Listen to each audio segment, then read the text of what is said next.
It's hard to believe that almost half a year has passed since Google officially unveiled the Pixel 8 and 8 Pro, with tons of hype and expectation ahead of launch. Just how has the Pixel 8 Pro in particular fared? Well, here's our full report. Before the full breakdown on the Pixel 8 Pro though, hit subscribe if you like Pixel and Google focused content like this, and definitely leave a comment down below on your experiences with this device, as we have a ton more content like this in the pipeline, so definitely stay tuned for more. So we're seeing lots of Android OEMs shift towards boxier shapes, likely in a bid to copy Apple or at least emulate them, and it's great to see Google double down with a softer and more approachable Pixel 8 Pro, even versus the Pixel 7 Pro from last year. The soft corners definitely mimic the bubbly aesthetic of Material U, and I think there's a subconscious syncing of the hardware and the software for better or worse. While I could easily wax lyrical about this choice on the Pixel 8 Pro, it's really just an extension of the groundwork that was laid way back with the Pixel 5 through to the reignited Tensor powered series of hardware. Ergo, it's not really unique to the Pixel 8 series, but still it helps the new models stand out even further in a crowded market.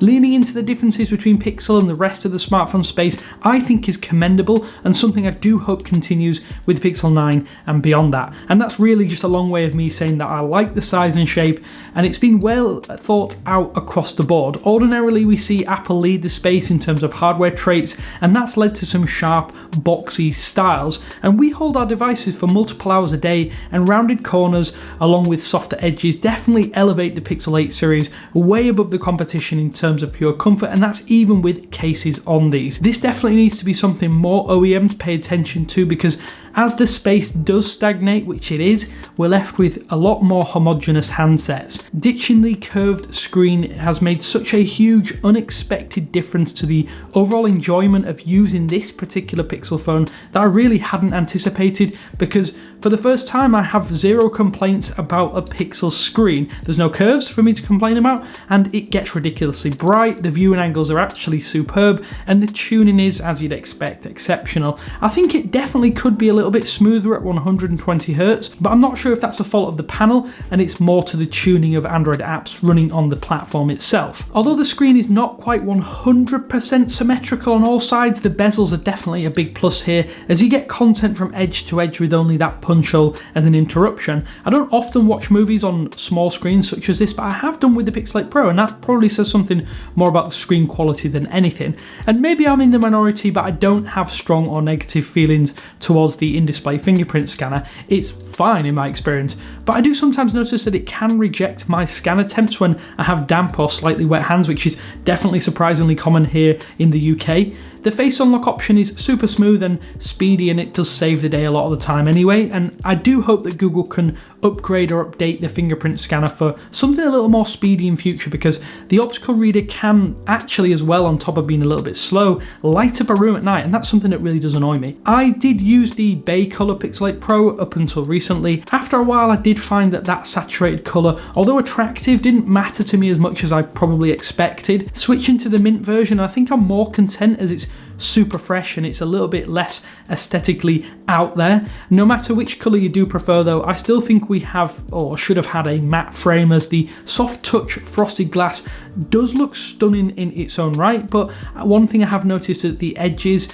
and the glossy edges, particularly of that stainless steel option, definitely scuff a little bit more easily even when using a case. And the camera bar itself, that was one area I was concerned about, considering last year I had a lot of problems. It hasn't been as much of an issue for me as the previous gen though. It is very exposed in its own right, but it could be a problem depending on which case you use. And I've personally found that Spiegel's thin fit option offers the most protection for the camera bar, and one that I've gone to over the official case, which I do use on the odd occasion. One hardware problem that has irked me quite a bit is the base 128GB of storage. I kind of wish that I went for the 256 or even the 512 option, but that adds quite a premium, and I think for most people 128GB is going to be more than enough to store all of your precious files, photos and anything else. But if you're like me, you do take photos and you do have lots of particular files offline on your device, definitely up your budget and go for that bigger storage options, because as apps start to balloon, you'll have metadata for those as well.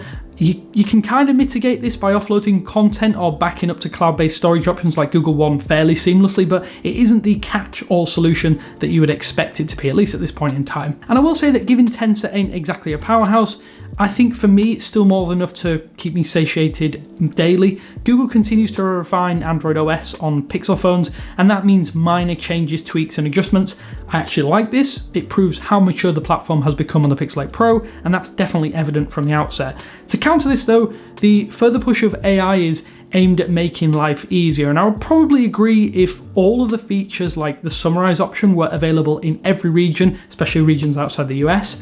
Gemini is also rolled out, and in an almost but not quite replacement of the familiar Google Assistant. That is if you let it.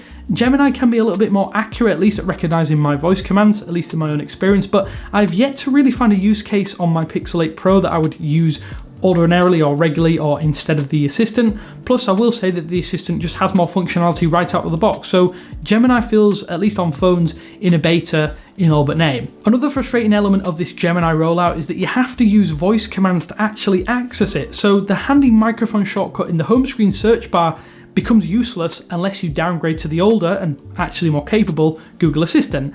At the moment it's all a little convoluted to me, but there are good AI features baked into the Pixel 8 series, namely the AI wallpaper generation, and I think while the results can be a little bit odd, the abstract options are really great for quickly switching up your theme in conjunction with Material You, and it's one of those features that I actually do find myself using quite a lot rather than scouring the internet for wallpapers.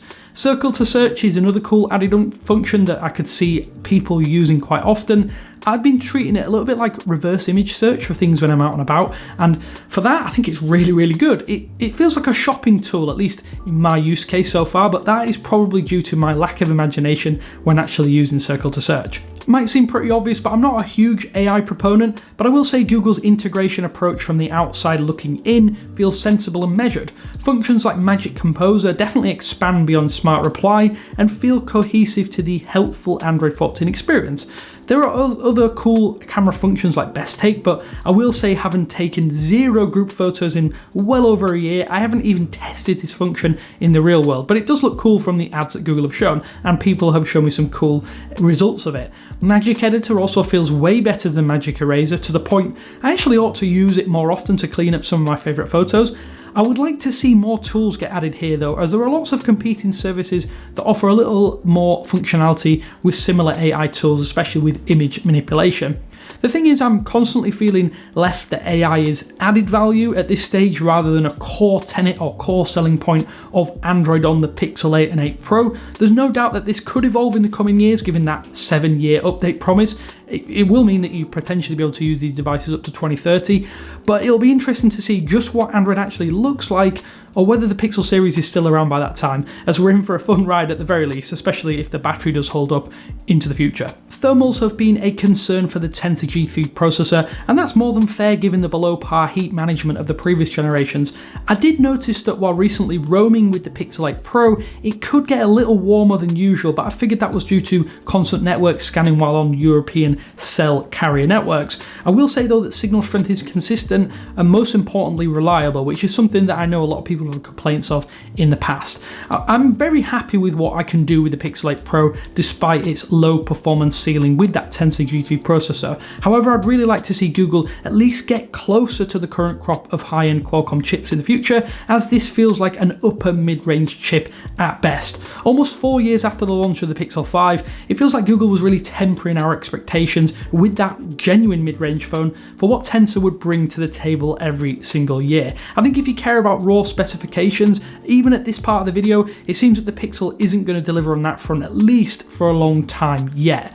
There are a few things though that I'd be lying if they weren't a concern to me when using the Pixel 8 Pro. Firstly, while the battery life is a substantial step up over my used and abused Pixel 7 Pro, it can have an off day every once in a while. I prefer to charge my phone once every couple of days, as I'm often attached to a desk and I only really use my mobile when I'm finished up for the day or for long periods at weekends. This means I don't actually need to charge up to 100% all the time to have a usable lifespan. If I do fully top up my phone, I can get a couple of days of light usage, think WhatsApp, maybe some Chrome browsing and maybe a video call here and there.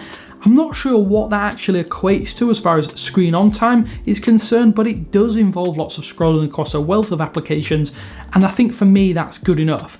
At least once a month though, I'd get what you consider bad battery. And when this does happen, my battery percentage will just drop drastically early on in the day. A device restart usually fixes this, but I'm not sure if this is a pixel issue or a bad app issue, and I've put it down to that latter for the most part. I thought it was important for me to at least mention this, as this could be something that is more widespread than just my experiences with the Pixel 8 Pro. Sure, I will say 32-watt wired charging and the improved wireless charging could be better, but I've slowly, no pun intended there, come to terms with it being behind the competitors. I do often just plonk the Pixel 8 Pro on the Google Pixel stand in the morning and let it reach anywhere between 60 and 80% before lunch, and that takes me well into the next day with no issues given my fairly light use case. Tensor does need to be more efficient though moving forward, as recent Snapdragon powered flagships, even some of the flagships from last year, are way better and give you way better lifespan in my experiences.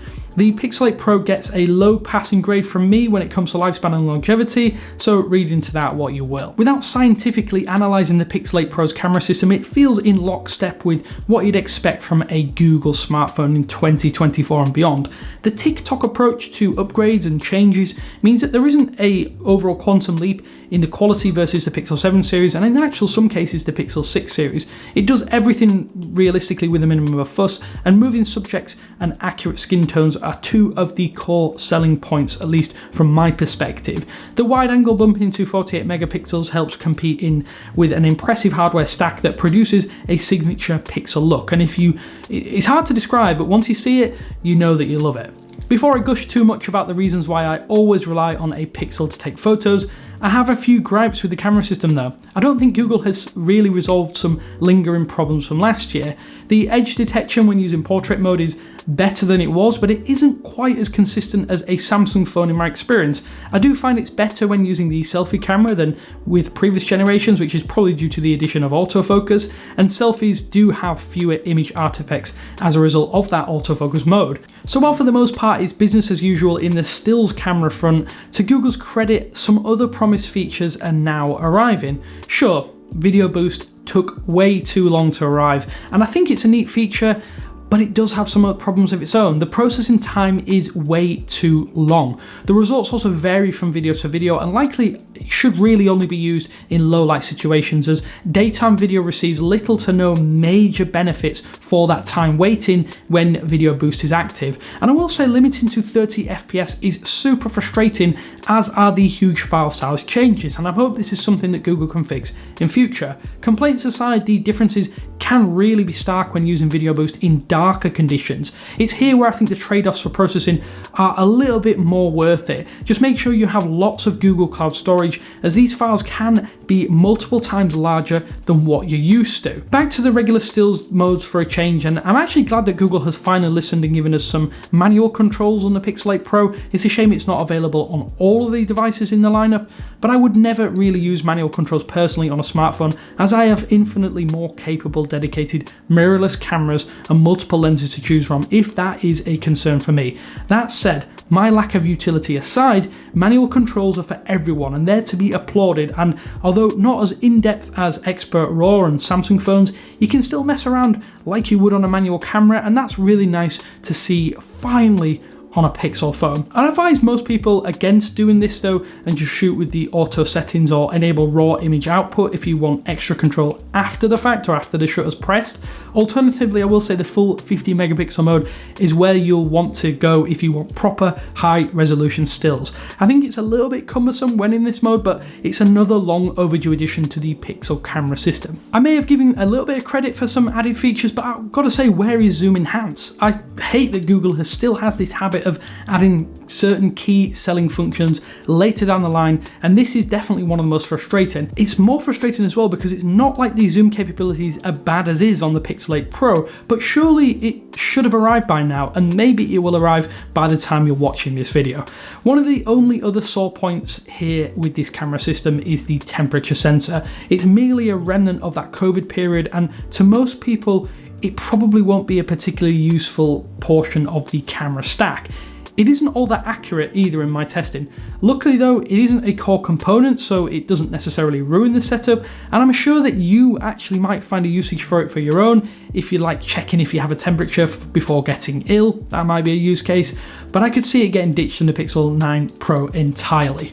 Trying to round this all out, one nitpick I hear constantly from many hardcore tech fans with regard to Pixel is that Tensor still isn't the chip platform that they hoped it would be. Sure, it's not directly comparable to the best Snapdragon chips, but I think it's more than competent for just about anything and everything you could want from a modern smartphone. Without attempting to go out and defend Google, having the best smartphone chip hasn't really increased or drastically increased sales for them in the past. So I can understand that providing 99.9% of what an ordinary person, that's in air quotes, would expect or request is going to be enough to sell a phone, especially one with the Google logo slapped on it. Whether you fall into that camp is probably another video entirely. Looking forward, I think that Gemini could help lighten the load on Tensor G3, and as time moves on, you will hopefully see Google listening to our complaints. But this is not necessarily the most capable AI phone that Google is touting it as.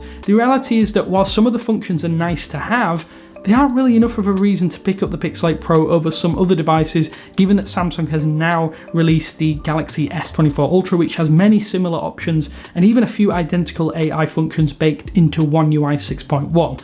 The Galaxy S24 Ultra is a proper powerhouse, and although it's far more expensive, will actually offer excellent long-term value for money, given it also has 7 years of software support. So if you want the best of the best, that might be where you turn your attention. I will say I was very worried when I heard that Google was putting on a further $100 premium on its late 2023 releases versus the previous gen. Thankfully, one of the biggest compliments we seemingly pay every single time Google releases a Pixel at this time of year is that this feels like the best device the company has made today. And I guess that shows just how much room for improvement the Pixel 7 Pro left behind, a device that I actually loved, but I am happy that I've recently replaced it with the most latest iteration. The Pixel 8 Pro is far from perfect, but it's still as close as the Pixel has come thus far, at least in my experience. I'm actually intrigued to hear your experiences since the launch of this phone. Did you buy it at launch? Have you bought it after launch? Be sure to give me your feedback down in the comments sections below. I always find it interesting to hear how other people have experienced the same device I've had, even if they've had issues or they haven't had issues. There definitely seems to be a lot of people who will be one side of the fence hate, one side of the fence love. But cheers for watching. This is Damien signing off, and I will speak to you later.